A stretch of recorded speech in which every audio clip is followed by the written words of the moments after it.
देखिए, आज की ये चर्चा एक बहुत ही संवेदनशील लेकिन उतने ही जरूरी मुद्दे पर है। हम भारतीय न्याय प्रणाली की तीखी आलोचना करने वाले एक हालिया सोर्स का विश्लेषण कर रहे हैं। ये सोर्स उन सिस्टमैटिक खामियों को उजागर करता है जो अपराधियों को पनाह देती हैं और कानूनी सुधार की तत्काल मांग करता है। तो बिना वक्त गंवाए आइए इस सोर्स मटेरियल को गहराई से डिकोड करते हैं। अब इस पूरी चर्चा की शुरुआत होती है राजस्थान के गंगानगर की एक रूह कपा देने वाली घटना से। और यहां एक नंबर सामने आता है, 13। देखिए, ये कोई मामूली आंकड़ा नहीं है, ये उस मासूम पीड़िता की उम्र है। सोर्स मटेरियल बिल्कुल यहीं से अपनी बात शुरू करता है और ये सोचने पर मजबूर करता है कि कैसे महज 13 साल की एक बच्ची इस खौफनाक घटना का शिकार बन गई। मतलब ये हमें सोचने पर मजबूर कर देता है कि आखिर समाज जा किस दिशा में रहा है। और इसके तुरंत बाद जो अगली बात सामने आती है वो सच में चौंकाने वाली है, 32। सोर्स इस भयानक हकीकत को बयां करता है कि इस बच्ची के साथ एक दो नहीं बल्कि 32 अलग अलग लोगों ने क्रूरता की।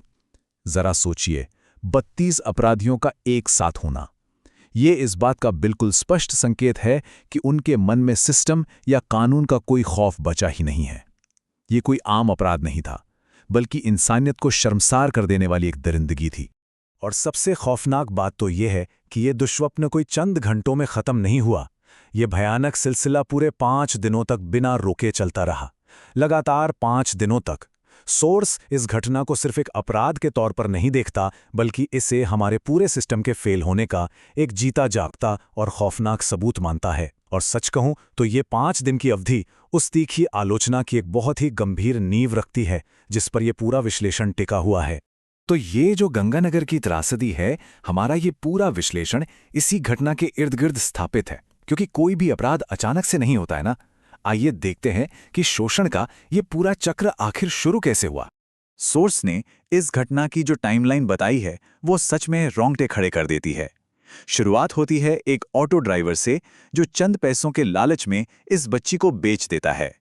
फिर एक होटल का मालिक उसे बंदी बनाता है और इस पूरी दरिंदगी के लिए अपनी जगह मुहैया कराता है।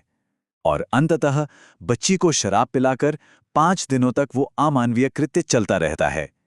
ये टाइमलाइन बहुत ही स्पष्ट रूप से दिखाती है कि समाज के अलग अलग स्तर पर बैठे लोग किस तरह से इस अपराध में भागीदार बने।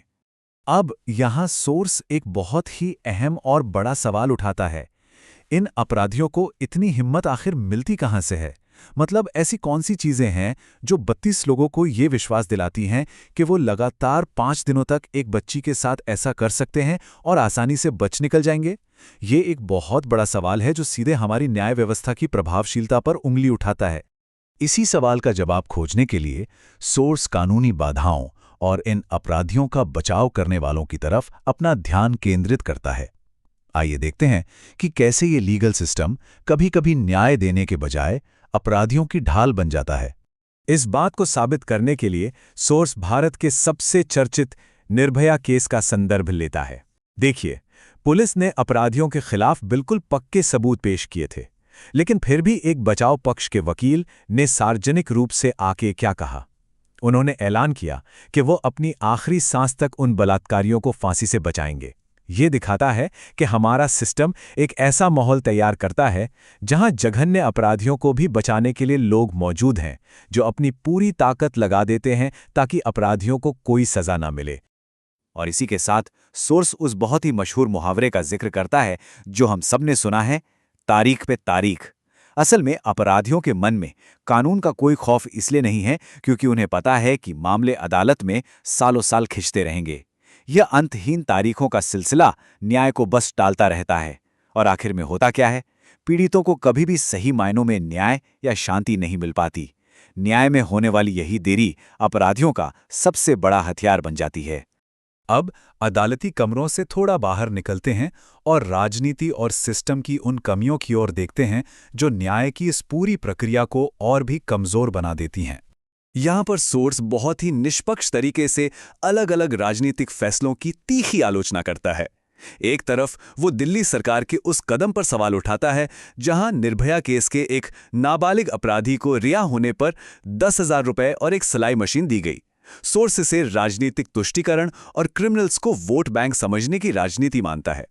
वहीं दूसरी तरफ राजस्थान सरकार के बुलडोजर जस्टिस पर भी कड़े सवाल उठाए गए हैं, क्योंकि केवल संपत्ति गिराने से ना तो पीड़ितों को न्याय मिलता है और ना ही अपराधियों के अंदर कोई वास्तविक खौफ पैदा होता है।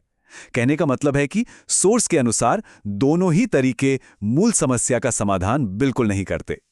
इस सिस्टमैटिक फेलियर का दायरा कितना बड़ा है, इसे समझाने के लिए सोर्स एक बहुत ही डराने वाला आंकड़ा सामने रखता है।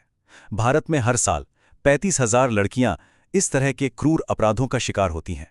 35,000 ये कोई मामूली नंबर नहीं है, ये हजारों जिंदगियां हैं जो हर साल तबाह हो रही हैं। ये आंकड़ा हमारे पूरे कानूनी और सामाजिक ढांचे की एक बहुत बड़ी विफलता को साफ-साफ दिखाता है। इस विशाल आंकड़े को पेश करने के ठीक बाद सोर्स गहरी निराशा के साथ एक सीधा सा सवाल पूछता है। इन 35,000 मामलों में से कितनों को असल में फांसी या कड़ी से कड़ी सजा मिलती है? हम सभी जानते हैं कि यह संख्या बहुत ही कम है, और यही वजह है जहां कानून की खामियां और लूपहोल्स काम आते हैं और अपराधी आसानी से बच निकलते हैं। अब क्योंकि कानूनी प्रक्रिया में इतनी ज्यादा देरी होती है और सजा मिलने की दर बहुत कम है, सोर्स इस बात पर जोर देता है कि समाज में तुरंत न्याय या कहें क्विक जस्टिस के तरीकों की तरफ एक परेशान करने वाला झुकाव देखने को मिल रहा है। इस हताशा को और गहराई से समझने के लिए सोर्स हैदराबाद के मशहूर डॉक्टर प्रियंका रेड्डी केस का उदाहरण देता है। आपको याद होगा, इस केस में पुलिस अपराधियों को क्राइम सीन रिक्रिएट करने के लिए ले गई थी, और जब उन्होंने भागने की कोशिश की तो पुलिस ने उनका एनकाउंटर कर दिया था। लेकिन इस पूरी घटना के बाद जो हुआ, सोर्स उस बड़े विरोधाभास को सामने रखता है। एक तरफ देखिए जनता का रिएक्शन। लोगों ने पुलिस वालों पर फूल बरसाए, पटाखे जलाए और जमकर जश्न मनाया, क्योंकि उन्हें लगा कि चलो तुरंत न्याय मिल गया। लेकिन दूसरी तरफ ऑफिशियल लीगल सिस्टम का रिस्पॉन्स बिल्कुल अलग था। सिस्टम ने उन्हीं पुलिस वालों पर हत्या का मुकदमा चला दिया। ये साफ तौर पर दिखाता है कि जनता की उम्मीदों और हमारे सिस्टम की प्रक्रिया के बीच कितनी बड़ी खाई बन चुकी है।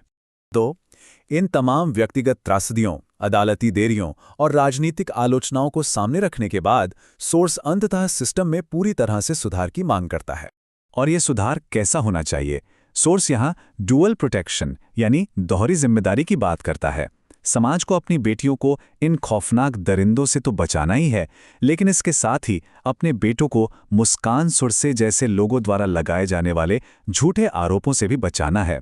ये इस बात पर जोर देता है कि हमारी न्याय प्रणाली सिर्फ सख्त ही ना हो, बल्कि वो पूरी तरह से निष्पक्ष और संतुलित भी होनी चाहिए, ताकि किसी भी निर्दोष को सजा ना मिले और कोई भी असली अपराधी बचकर ना जा पाए।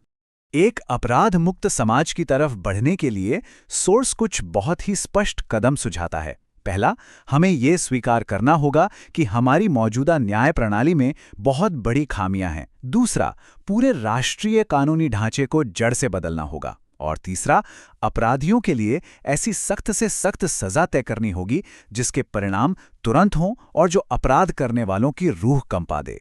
तो इस चर्चा के अंत में ये सोर्स हमें एक बहुत ही गहरे सवाल के साथ छोड़ जाता है।